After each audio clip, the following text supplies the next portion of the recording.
Bruce. Thank you, Deputy Speaker. It would be difficult really to overstate how important the contribution of volunteers are to communities across Australia, and I thank the member for Parramatta for bringing this motion. Whether it's charities, soup kitchens, school working bees, school class aides, driving people to appointments in my electorate, there's a great program that helps young people get their driving hours up to get their licence if they don't have access to a car. Environment land care groups, English language lessons, conversation classes. I remember talking to my mum when she was dying. I nursed her for 10 months at home when she died with cancer, and one of her funnier regrets, I remember, was she said she was never going to live to fulfil her dream to be an op shop lady. She died just as she turned 70, and she'd moved house and she'd already scouted out the op shops around the corner. She loved an op shop. She'd come back and say, "Look, I saved $10. And I said, "I think you wasted $6, Mum, but there you go." There's 6 million Australians volunteer every year across Australia, $200 billion contribution to the Australian economy. Unfortunately, with COVID, we've seen 2/3 of volunteers have cut their hours, and in particular, many older volunteers have not returned. I interrupt proceedings. A division has been called in the House. The proceedings are suspended to allow honourable members to attend the division.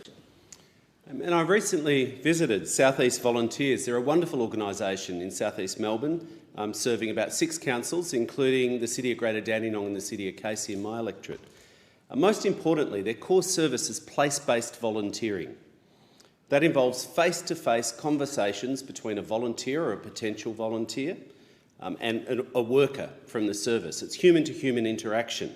I saw this firsthand when I visited the Narre Warren office with May, the coordinator there, who's there a day or two a week, and the CEO, Anne Burgess.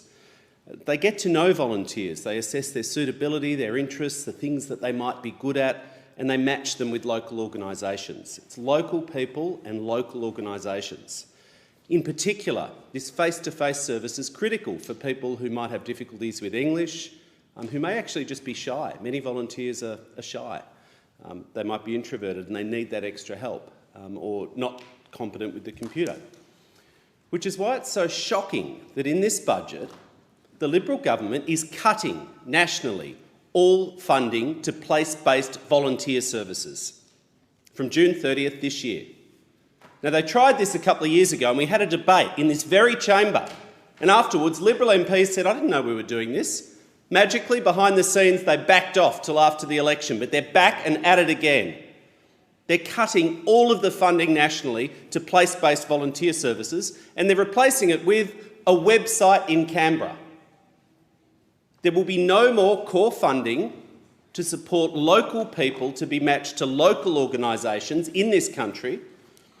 This will mean that numerous small local volunteering services, where this is pretty much the only funding they get, will close, especially in regional areas, replaced with a website in Canberra. Now, this website idea was tried over 10 years ago. It failed, it didn't work, which is why we went back to place-based services. They've learnt nothing. Now, if people say, "Oh, we haven't heard of this, where did this come from?" It's because they're trying to sneak it through. They're buying off the peak bodies with 1 year of transitional funding. Volunteering Victoria is getting a year of transitional funding. They'll dole a bit of it out to try and shut people up till after the election. But they cannot use this transitional funding for core work. It can only now be used for the 3 so-called priority groups: First Nations people, people with a disability and new migrants. Now, in my part of Melbourne, my part of Australia, that's pretty much their main bread and butter. Last year they helped people from 102 different countries, new migrants. That's what they already do. But they're not going to get this money anymore. The government's going to be putting it out in a tender. Now, we don't know how this tender will work, but you can bet your bottom dollar, based on this government's track record, that local services won't get a look in.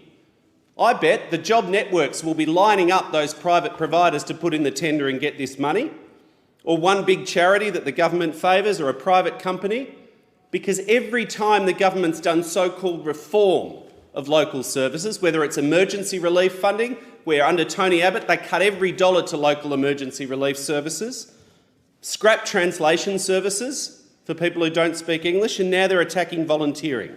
They come after the small local organisations and hand it out to 2 or 3 or 4 big national groups with a big logo that doesn't land in local communities.